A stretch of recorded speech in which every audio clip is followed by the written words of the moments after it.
আজকে অত্যন্ত খুশি।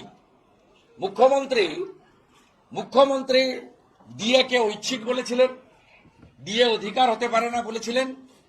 ভারতবর্ষের সর্বোচ্চ আদালত হায়ার জুডিশিয়ারি সুপ্রিম কোর্ট বলে দিয়েছেন ডিএ কর্মচারীদের ন্যায্য অধিকার।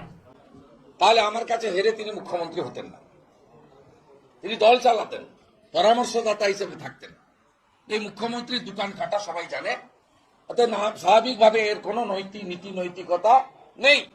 তাই আজকে সুপ্রিম কোর্ট সবচেয়ে এই মুখ্যমন্ত্রীকে আইনি পথে আজকে শিক্ষা দিয়েছেন যে আপনি এতদিন ঘেউ ঘেউ থেকে শুরু করে যে কথাগুলো বলেছেন ডিএ সংক্রান্ত, আমরা অনুমোদন করি না, না বেআইনি কথা। এই কথার সঙ্গে ভারতবর্ষের সুপ্রিম কোর্ট একমত নয়। এটা একটা বড় জয়। বাংলা হান্টের আরো খবর দেখতে নজর রাখুন।